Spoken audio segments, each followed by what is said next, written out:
Premier livre de Samuel, chapitre 17. Les Philistins réunirent leurs armées pour faire la guerre, et ils se rassemblèrent à Soko, qui appartient à Juda. Ils campèrent entre Soko et Azéka, à Éphes-Damim. Saül et les hommes d'Israël se rassemblèrent aussi. Ils campèrent dans la vallée des Térébintes, et ils se mirent en ordre de bataille contre les Philistins. Les Philistins étaient vers la montagne d'un côté, et Israël était vers la montagne de l'autre côté. La vallée les séparait.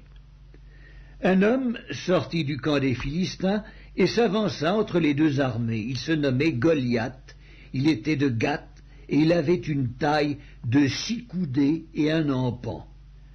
Sur sa tête était un casque d'airain, et il portait une cuirasse à écailles du poids de 5000 cycles d'airain. Il avait aux jambes une armure d'airain et un javelot d'airain entre les épaules. Le bois de sa lance était comme une ensouple de tisserand, et la lance pesait 600 cycles de fer. Celui qui portait son bouclier marchait devant lui. Le Philistin s'arrêta, et s'adressant aux troupes d'Israël rangées en bataille, il leur cria « Pourquoi sortez-vous pour vous ranger en bataille? Ne suis-je pas le Philistin et n'êtes-vous pas des esclaves de Saül? Choisissez un homme qui descende contre moi. S'il peut me battre et qu'il me tue, nous vous serons assujettis, mais si je me l'emporte sur lui et que je le tue, vous nous serez assujettis et vous nous servirez. » Le Philistin dit encore « Je jette en ce jour un défi à l'armée d'Israël. Donnez-moi un homme et nous nous battrons ensemble. » Saül et tout Israël entendirent ces paroles du Philistin, et ils furent effrayés et saisis d'une grande crainte. Or David était fils de cet Éphratien de Bethléem de Juda, nommé Isaïe, qui avait 8 fils, et qui, du temps de Saül, était vieux, avancé en âge. Les 3 fils aînés d'Isaïe avaient suivi Saül à la guerre. Le premier-né de ces 3 fils qui étaient partis pour la guerre s'appelait Eliab, le second Abinadab et le troisième Shamma. David était le plus jeune, et lorsque les 3 aînés eurent suivi Saül, David s'en alla de chez Saül et revint à Bethléem pour faire paître les brebis de son père. Le Philistin s'avançait matin et soir, et il se présenta pendant 40 jours. Isaïe dit à David, son fils, « Prends pour tes frères cet épha de grains rôtis et ces 10 pains, et cours au camp vers tes frères. Porte aussi ces 10 fromages au chef de leurs milliers. Tu verras si tes frères se portent bien, et tu m'en donneras des nouvelles sûres. » Ils sont avec Saül et tous les hommes d'Israël dans la vallée des Térébintes, faisant la guerre aux Philistins. David se leva de bon matin. Il laissa les brebis à un gardien, prit sa charge et partit, comme Isaïe le lui avait demandé. Lorsqu'il arriva au camp, l'armée était en marche pour se ranger en bataille et poussait des cris de guerre.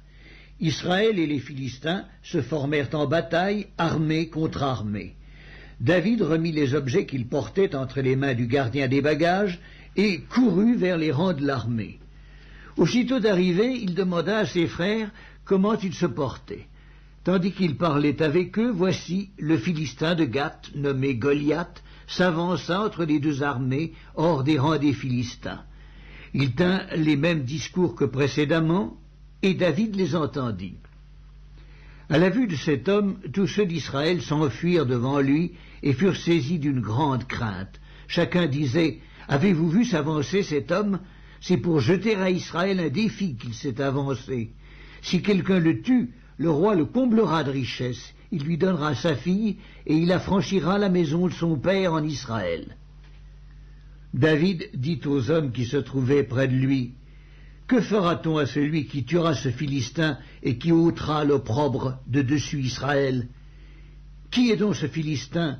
C'est incirconcis pour insulter l'armée du Dieu vivant. » Le peuple, répétant les mêmes choses, lui dit « C'est ainsi que l'on fera à celui qui le tuera, Eliab, son frère aîné, qui l'avait entendu parler à cet homme, fut enflammé de colère contre David, et il dit, « Pourquoi es-tu descendu, et à qui as-tu laissé ce peu de brebis dans le désert?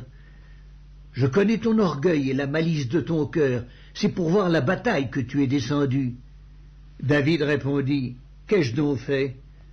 Ne puis-je pas parler ainsi ?» Et il se détourna de lui pour s'adresser à un autre, et fit les mêmes questions. Le peuple lui répondit comme la première fois. Lorsqu'on eut entendu les paroles prononcées par David, on les répéta devant Saül qui le fit chercher. David dit à Saül, « Que personne ne se décourage à cause de ce Philistin. Ton serviteur ira se battre avec lui. » Saül dit à David, « Tu ne peux pas aller te battre avec ce Philistin, car tu es un enfant, et il est un homme de guerre dès sa jeunesse. » David dit à Saül, « Ton serviteur faisait paître les brebis de son père, et quand un lion ou un ours venait en enlever une du troupeau, je courais auprès de lui, je le frappais, et j'arrachais la brebis de sa gueule. S'il se dressait contre moi, je le saisissais par la gorge, je le frappais et je le tuais. C'est ainsi que ton serviteur a terrassé le lion et l'ours, et il en sera du Philistin, de cet incirconcis, comme de l'un d'eux, car il a insulté l'armée du Dieu vivant. » David dit encore, « L'Éternel, qui m'a délivré de la griffe du lion et de la patte de l'ours, me délivrera aussi de la main de ce Philistin. » Et Saül dit à David, « Va, et que l'Éternel soit avec toi. » Saül fit mettre ses vêtements à David, il plaça sur sa tête un casque d'airain et le revêtit d'une cuirasse. David ceignit l'épée de Saül par-dessus ses habits et voulut marcher car il n'avait pas encore essayé. Mais il dit à Saül, « Je ne puis pas marcher avec cette armure, je n'y suis pas accoutumé, » et il s'en débarrassa. Il prit en main son bâton, choisit dans le torrent 5 pierres polies, et les mit dans sa gibecière de berger et dans sa poche. Puis, sa fronde à la main, il s'avança contre le Philistin. Le Philistin s'approcha peu à peu de David, et l'homme qui portait son bouclier marchait devant lui. Le Philistin regarda, et lorsqu'il aperçut David, il le méprisa, ne voyant en lui qu'un enfant, blond et d'une belle figure. Le Philistin dit à David, « Suis-je un chien pour que tu viennes à moi avec des bâtons ?» Et après l'avoir maudit par ses dieux, il ajouta, « Viens vers moi, et je donnerai ta chair aux oiseaux du ciel et aux bêtes des champs. » David dit aux Philistins, « Tu marches contre moi avec l'épée, la lance et le javelot, et moi je marche contre toi au nom de l'Éternel des armées, du Dieu de l'armée d'Israël que tu as insulté. Aujourd'hui l'Éternel te livrera entre mes mains, je t'abattrai et je te couperai la tête.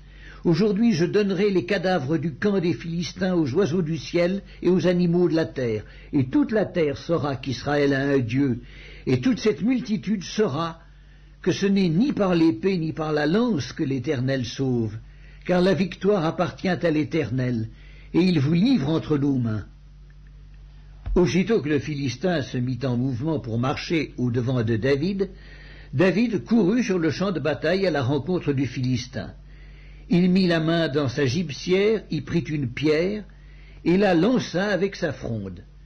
Il frappa le Philistin au front, et la pierre s'enfonça dans le front du Philistin, qui tomba le visage contre terre. Ainsi, avec une fronde et une pierre, David fut plus fort que le Philistin. Il le terrassa et lui ôta la vie, sans avoir d'épée à la main. Il courut, s'arrêta près du Philistin, se saisit de son épée qu'il tira du fourreau, le tua et lui coupa la tête. Les Philistins, voyant que leur héros était mort, prirent la fuite, et les hommes d'Israël et de Juda poussèrent des cris et allèrent à la poursuite des Philistins jusque dans la vallée et jusqu'aux portes d'Écron. Les Philistins, blessés à mort, tombèrent dans le chemin de Shaharaïm jusqu'à Gath et jusqu'à Écron. Et les enfants d'Israël revinrent de la poursuite des Philistins et pillèrent leur camp. David prit la tête du Philistin et la porta à Jérusalem, et il mit dans sa tente les armes du Philistin. Lorsque Saül avait vu David marcher à la rencontre du Philistin, il dit à Abner, chef de l'armée, « De qui ce jeune homme est-il fils, Abner ?» Abner répondit, « Aussi vrai que ton âme est vivante, ô roi, je l'ignore. » « Informe-toi donc de qui ce jeune homme est fils, dit le roi. Et quand David fut de retour après avoir tué le Philistin, Abner le prit et le mena devant Saül. David avait à la main la tête du Philistin. Saül lui dit, « De qui es-tu fils, jeune homme ?» Et David répondit, « Je suis fils de ton serviteur Isaïe, Bethléemite. »